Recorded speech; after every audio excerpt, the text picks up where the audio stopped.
Hello everyone, and welcome back to the 3T Path channel, and welcome back to our Uddhava-gita course.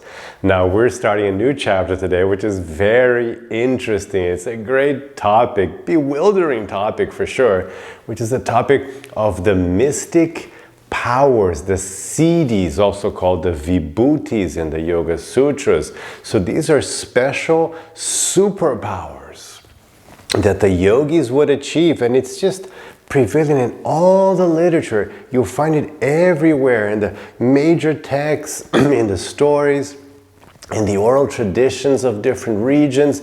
It's just everywhere. So it's hard to just completely deny it and ignore it because it's so evident all over the place, and with detailed explanations of how it's achieved and like what's going on. So it's a fascinating topic about people attaining superpowers through their yogic practice. Now this is a special chapter because Krishna will be talking about these powers directly himself. So this is if you want to hear about mystic superpowers, this is where you want to go for sure. Now, of course, if you want to watch all our previous classes in this Uddhava-gita course, make sure you become a member of this channel, and the instructions are here in the description of the video. So here we are. We are in the 11th canto of the Bhagavad Purana, the Srimad Bhagavatam, on chapter 15, starting with verse 1. Now, remember that the previous verses, the previous chapter, we were talking about meditation, and that's why the topic of the mystic powers is coming now, because it's always after explaining meditation, because you achieve it through meditation. So here we go. The Supreme Personality of Godhead said, "My dear Uddhava, the mystic perfections of yoga, the siddhis in Sanskrit, are acquired by a yogi who has conquered his senses, steadied his mind, conquered the breathing process, and fixed his mind on me." So now Krishna starts, of course, this is the Bhagavad Purana, so it's always the full revelation of bhakti, always with this focus, because that's the ultimate power, the highest yoga. So there's always this element. For example, if you go to the Yoga Sutras, the third pada, the third chapter is called Vibhuti Pada, which is so most of it is about the superpowers, and you'll see that there's no mention on, in that chapter, of focusing the mind on Ishvara, which is the term for God in the Yoga Sutras. There's no mention of that. Instead, it's a more technical explanation of what kinds of meditation the yogi should do. But here, right in the beginning, Krishna says that one of the prerequisites is that the person must have his mind fixed on him. So the rest, it's just like, this is a perfect yogi. Conquered his senses. That means that you're in full control of all your senses, which means the 10 working senses and the 10 and the knowledge acquiring, the 5 knowledge acquiring senses and the 5 working senses. So you've controlled all the 10 senses. You've steadied the mind, which is also sometimes called the 11th sense. So you steadied the mind, and you've conquered breathing, pranayama. So you've been working on the pranayama process, which is part of the way, the path to this superpower of focus and mind. So you've conquered that as well. Purport. There are 8 primary mystic perfections, such as anima siddhi, and 10 secondary perfections. We're going to see that in the next verses. In this 15th chapter, Lord Krishna will explain that such mystic perfections are actually impediments to the development of Krishna consciousness, and that therefore one should not desire them. So here, right in the purport, just to make sure you're in the right frame of mind, they're already giving you the conclusion, which is actually the conclusion you also find in the Yoga Sutras, that these mystic powers, they seem really attractive for the materialist, because that's all we are. A materialist wants power. That's what we're doing. Everything people do in a mundane frame of mind, materialistic frame of mind, is have more power and control over things and people, right? That's the main thing everybody's working after. So this sounds really good. Now I'm gonna have like superpowers. Wow, that's why these superhero movies are so, in stories and cartoons, they're so famous, because everybody wants to be that superhero. Everybody wants to have superpowers. So, but right away, the conclusion after explaining all these superpowers has been given here, like, actually you don't want them. They're really quite troublesome, and if you think about it, you can see how troublesome they are. And it's funny because they've made some of these superhero movies where they also like figured out that it's a lot of trouble, and it actually brings them so much suffering. So you get that as well. Okay, verse 2. Sri Uddhava said, "My dear Lord Achyuta, by what process can mystic perfection be achieved? And what is the nature of such perfection? How many mystic perfections are there? Please explain these things to me. Indeed, you are the bestower of all mystic perfection." So Uddhava lays out a few questions on the topic he'd like to hear about. What process? What is their nature? And how many are there? But then at the very end, he already says, actually though, you are the bestower. Everything comes from you. Everything comes from God. And that's going to be like an important part of understanding why you wouldn't really want these mystic perfections. Because since everything comes from God, and God is in your heart, and God knows your life, and He is Surid, as He says in Bhagavad-gita, He is your well-wisher, your friend. So because of all that, if you actually needed anything you need, He'd give it to you already. You'd have it. And you have so many things already, right? You have, different kinds of little superpowers. Like, for example, all of us can fly across the globe. That's like an amazing superpower, right? Nobody could do that before, and now we can just fly around the world. We can drive at fantastic speeds. We can cover distance on the ground at fantastic speeds with cars and trains. So that's like a superpower. And of course, we're protected, from the elements. That's a kind of that's a kind of a siddhi as well. I'm protected. Right now I'm recording this, and it's a dark winter day, but I'm fine here. Everything's great. It looks like, it's all nice and warm. There's no wind. It's great. So we already have all these powers. And of course you can, what's a supermarket, but if not like a modern superpower? You go into this one place and there's like, endless food. It's amazing. What about hot water on tap? I find that to be like a mystic superpower. Like you just turn this thing and this hot water comes out. Like what? How does it? It's amazing. So anyway, so we have all these, gifts already from God. So God's already given you everything He thinks is best for you to have right now at this moment. Like the next moment He may take things away. He gave you more. Nothing's set in stone. Everything is flowing. Life flows. So we don't know what's going to happen the next minute and tomorrow. But the idea is, if I just focus on what's really important, which is doing my best with what's been given to me, given what I have now, given these things define my dharma. My karma defines my dharma. So now that right again at this moment, at every moment, your karma is manifesting something else. So right now, my karma is manifesting this. So what can I do? Oh, I can do a class. So here I am doing the best I can with what I've been given. I'm giving a class. That's my thing. It's all my dharma, vocational dharma. Everything's aligned. All these gifts. Now I can do this. So I'm serving. I'm using this to do the best that I can to serve and please Krishna. And that's what we do. So at every moment, we're just doing our best with what we have to serve and please Krishna. We don't need anything else Because what else, if Krishna thinks that, oh yeah, I think it'd be good if you had that, then he'd give it to us like he's given everything we have now. That's the idea. Okay, but still very interesting topic. So let's get into it.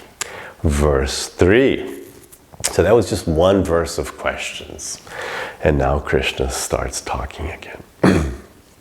The Supreme Personality of Godhead said, the masters of the yoga system have declared that there are 18 types of mystic perfection of siddhis and meditation, of which 8 are primary, having their shelter in me, and 10 are secondary, appearing from the mode of goodness. So this is very interesting. So right now, so we have 18, we're going to be talking about 18 superpowers. But Krishna's already divided into 2 categories, 8 of them which are like the big ones, the big guns. So 8 of the super powerful ones, those are sheltered in Krishna. So those requires, a special permit issued by God himself. So because they're so powerful, you need a permit. You can't just walk around with these things. They're so powerful. So this one requires a special permit. These require a special permit from God, these 8. The other 10, however, they are just born of material nature, of course, of the finest aspect of material nature, which is sattva. So those other ones, you just get them from sattva. And actually you don't even need that, the devotional part won't even be necessary according to other books, like for example, Patanjali's Yoga Sutras. So then he talks about all these powers coming from sattva, coming from a very delicate, specific focus control of nature, directly of nature. And there's no mention of praying for powers or being bestowed powers by God, no. So in Patanjali's Yoga Sutras and in other texts, these powers come from your own effort, as it were. Of course, everything you do is by Krishna's mercy, but it comes from your own effort. You worked on it, you got it, not much different from anything else you may do today. Like if you play golf well, if you can swim well, if you can run 10K, these things you've got because you've worked on them. So it's like you didn't sit there and get some sort of special blessing. Okay, from here on forth you can run 10K in 30 minutes or something. No, is that good? I don't really remember. I think that was good. Was it 10? Yeah, that would be really fast, right? So you didn't receive like a blessing like that. You worked on it. You started out, and you did your 5 kilometer, 2 kilometers, and 5 kilometers, and you did 10, and then you did 10 in an hour, and then you did 10 in 50 minutes, and then you did 40 minutes. And you just got better. And again, so the mystic powers, there's that kind of process as well. Purport. Srila Vishwanath Chakravarti Thakur explains that the word mat pradhana as follows. Lord Krishna is naturally the shelter of the 8 primary mystic potencies and meditations because such perfections emanate from the Lord's personal potency. And thus they are fully developed only within the Lord himself and the Lord's personal associates. When materialistic persons mechanically acquire such potencies, the perfections awarded are of an inferior degree and are considered to be manifestations of Maya, illusion. A pure devotee of the Lord automatically receives from the Lord wonderful potencies to execute his devotional service.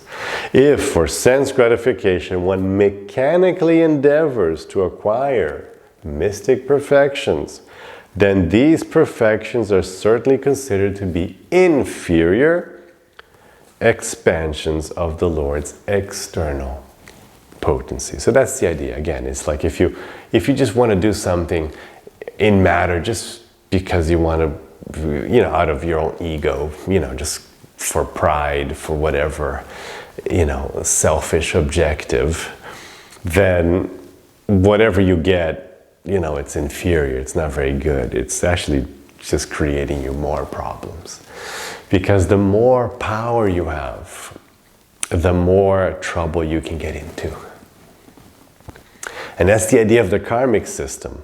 So the karmic system is the law of karma, is that, okay, because you've behaved well, you've been doing your dharma, you've been dutiful, you've been using your purpose correctly, your things correctly, because you've been doing that, then you get good karma, and good karma gives you more power. So you get more fame, more money, more intelligence, more, you get more power. These things give you more reach, more power.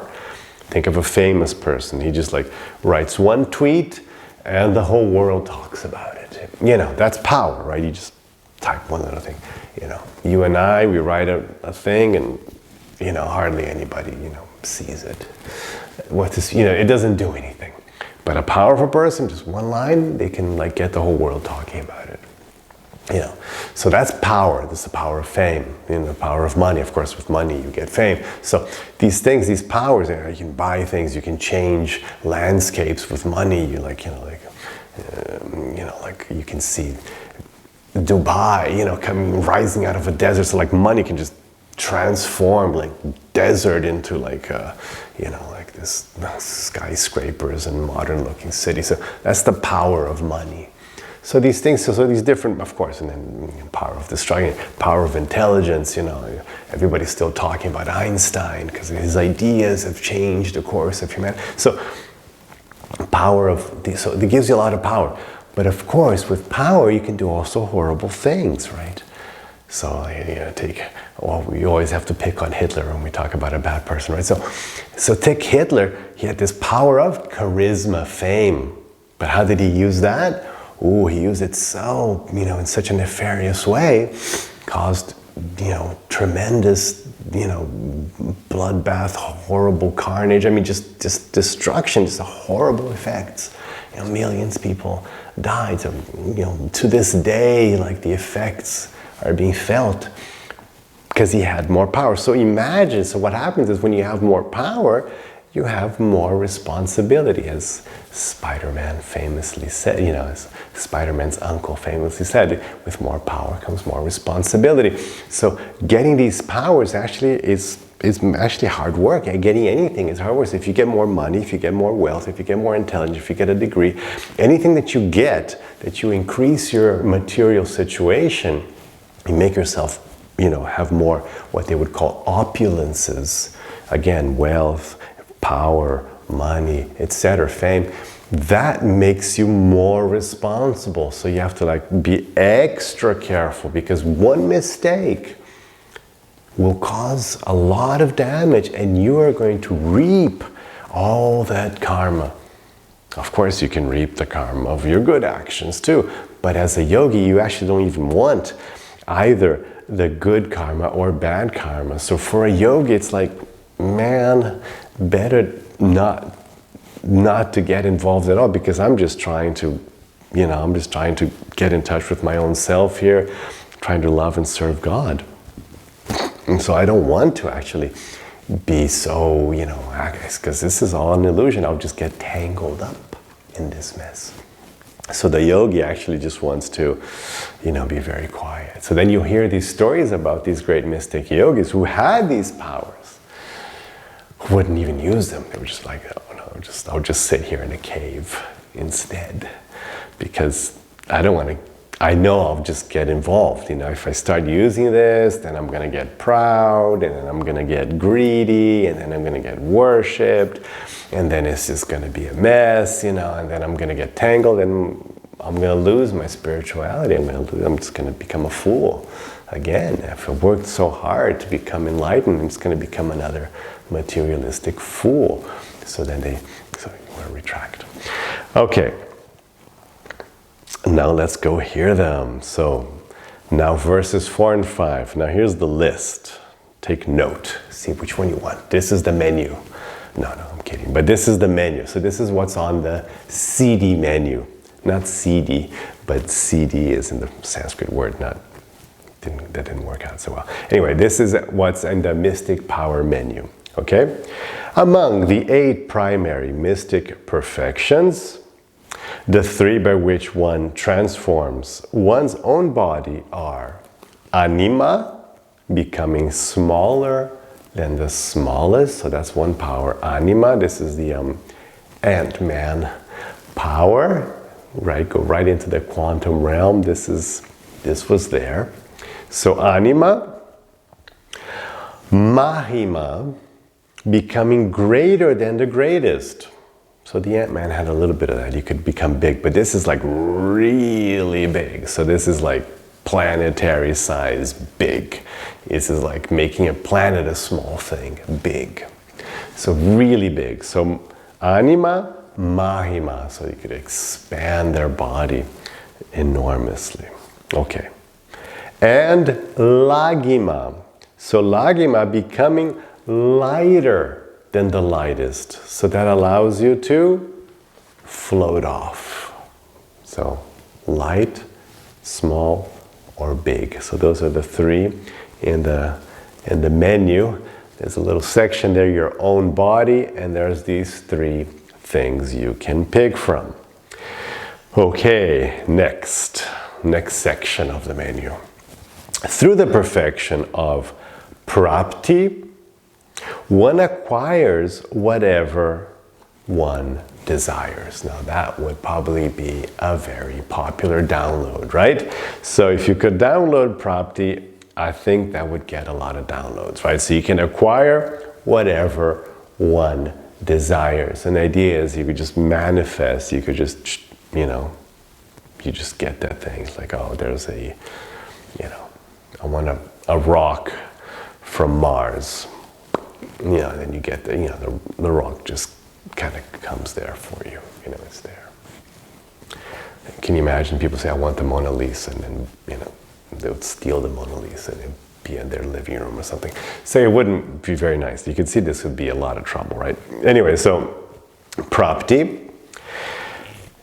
And through prakamya siddhi, one experiences any enjoyable object, either in this world or the next. Okay, so now this one is a little different. Prakamya siddhi. So this one is towards having come. So like you're gonna have a pleasure. So something that gives you pleasures, and then you can get anything that's like pleasurable for you. Again, not limited to the earthly realm. You can get it from other planets as well. Okay, I'll let your imagination work on that one. Through Ishita siddhi, one can manipulate the sub-potencies of Maya, of energy. You can manipulate the sub-potencies of material energy.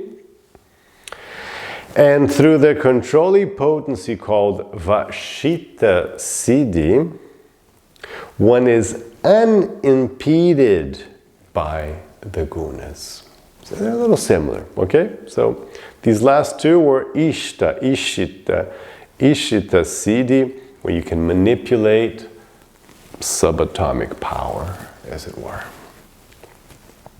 And Vasita siddhi, where you can become unimpeded, so nothing can stop you. You're not affected. Material nature, material energy won't do anything to you. It won't stop you from doing anything. You can't be barred, stopped, affected by anything. In material nature, like you're in charge. Whatever you want just kind of happens. Nothing can stop you. Okay, how's the menu so far? Is it to your liking? All right. Okay, there's more.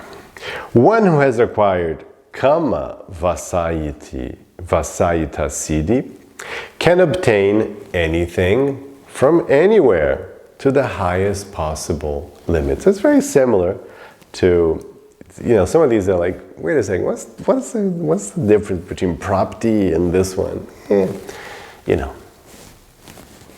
Not not much difference. But the idea is you can obtain anything from anywhere to the highest possible limit. So this maybe this one just gives you like a more universal extension of your, you can go get something from Lord Brahma's house or something, so it's a little more of obtaining anything from anywhere. Maybe the other one had some limitations of what you could get. You have to see the small print that comes with it. My dear gentle Uddhava, these 8 mystic perfections are considered to be naturally existing and unexcelled within the world. So these are the big guns. These are the 8 big ones. Okay, let's go through the purport and we'll see them again and explained again. Through anima siddhi, one can become so small that one can enter a stone or pass through any obstacle, just like in the Ant-Man movies. Through mahima siddhi, one becomes so great that one covers everything. And through lagima, one becomes so light that one can ride on the sun's rays into the sun planet.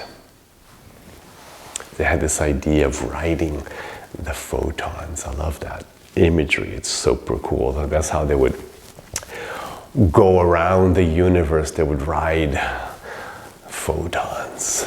So they had this idea. We didn't know, the sun. They would say sun rays, but so that's very cool. Through prapti siddhi, one can acquire anything from anywhere and can even touch the moon with one's finger. By this mystic perfection, one can also enter into the senses of any other living entity through the predominating deities of the particular senses. And thus, utilizing the senses of others, one can acquire anything. So prapti is a little more explained here, that you can experience things, right? But you can also enter into other people's and experience through their senses. So then whatever they're doing, you're now doing. Very creepy. Okay, very creepy stuff, right? Why would you want to desire it? I mean, I can see why, but you shouldn't really want to desire these things. Through prakamya, one can experience any enjoyable object, either in this world or the next. And through ishita, or the controlling potency, one can manipulate the sub-potencies of Maya, which are material. In other words, even by acquiring mystic powers, one cannot pass beyond the control of illusion. However, one may manipulate the sub-potencies of illusion. So just a little, small print. These mystic powers will let you do things within the illusion of material reality, but not beyond it. And of course, what the yogi really wants, what you can get, is to go beyond the illusion. It's like you have a video game. So okay, here, I'm going to give you all these things in the video game. So now you have this, whatever, extra power, and you can do this thing, and you got extra lives, whatever. So, but that's within a video game. But outside the video game, you're still the same person. So it's not that useful unless you're really into the video game. But, as a yogi, we're not so interested in the video game anymore. We're like, okay, I want to get out of this video game called material life. I want to go back home, back to God, which is much more fun. So, why would you want these things? Imagine a person's a little addicted and they're playing way too much video games and just so much time there. And they're they really want to change their lives and start going out again and doing stuff and go to work, I don't know. And I said, no, but I'll give you these extra, I'll teach you how to get these extra things in the video game. It's it's tempting, but I don't want that because I want to get out of the video game. That's the idea. Through vasita, or the power, or through Vashita, or the power to control, one can bring others under one's dominion, or keep oneself beyond the control of the three modes of nature. So here Vashita is unimpeded by the three modes of material nature in the text, but here in the purport it's explained further that it allows you to control others. Now, that would get a lot of downloads, right?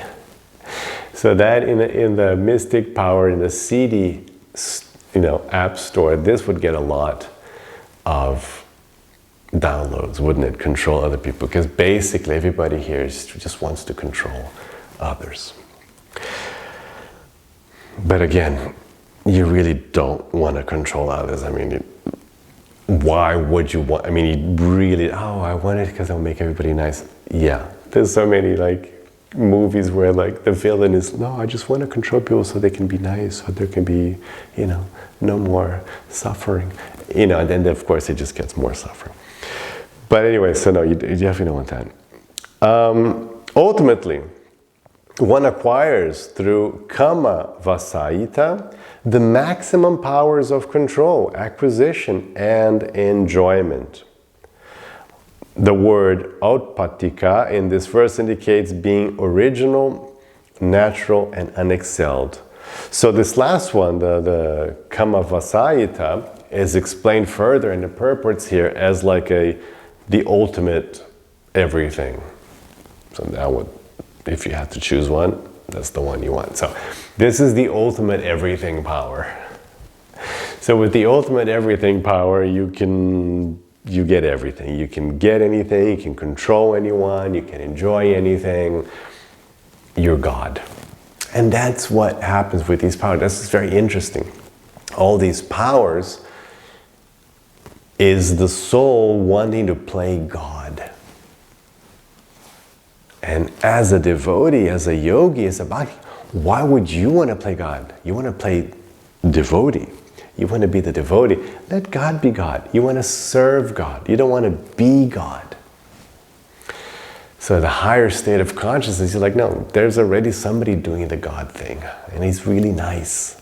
Let me just help him and her. Let me just dedicate myself to him and her. I don't have to become that person. We're actually in this situation because we want to do that.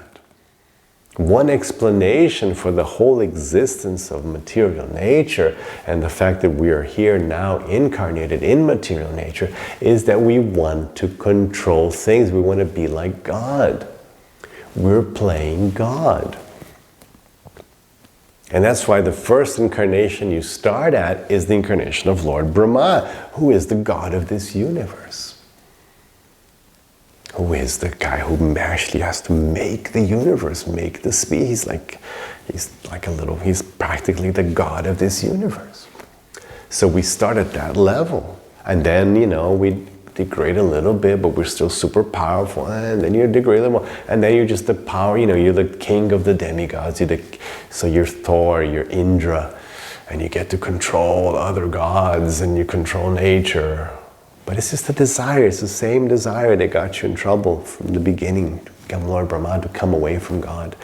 And now we're here as puny humans, and we're doing the same thing. I mean, maybe you're doing it, or certainly I know you know somebody who's trying to control people, in work, and control others, and just trying to control things. Maybe your own mother or father are trying to control you, just trying to control other people. And have power and have fame and have people serving them. So this is all a desire to become like God. It's very foolish and ultimately disastrous. So Kama Vasayita is this super godly power. Okay, so these 8 mystic potencies originally exist in the Supreme Personality of Godhead. So God, of course, has all these powers. Krishna, in the superlative degree, Lord Krishna becomes so small that he enters within the atomic particle. So Paramatma is the form of God, is the full manifestation of God in every atom. you have Paramatma. Not just in every living being, but in every atom too. So that's how small he is. And he becomes so large that as Mahavishnu, he breathed out millions of universes. So Mahavishnu is this form from where the universes come from. And it says the universes come from the pore of Mahavishnu. So can you imagine how big Mahavishnu is, that just from a little pore of his body, a whole universe emerges. Wow, so very big. So nobody's going to get that level of Mahima, of course. So he becomes Mahavishnu. The Lord can become so light or subtle that even great mystic yogis cannot perceive him. And the Lord's acquisitive power is perfect because he keeps the total existence eternally within his body. So again, nobody's going to have that level of control. So he keeps the whole of existence is within him. Krishna says in the Bhagavad-gita, everything's within me. And I am within everything. And still I'm a part, he says. Just see my powers, he says that in Bhagavad-gita. So that's proper power. So why try to compete with that? Just join him in fun and leela and play and serve this super powerful but still wonderful, humble, loving, sweet God. Much nicer.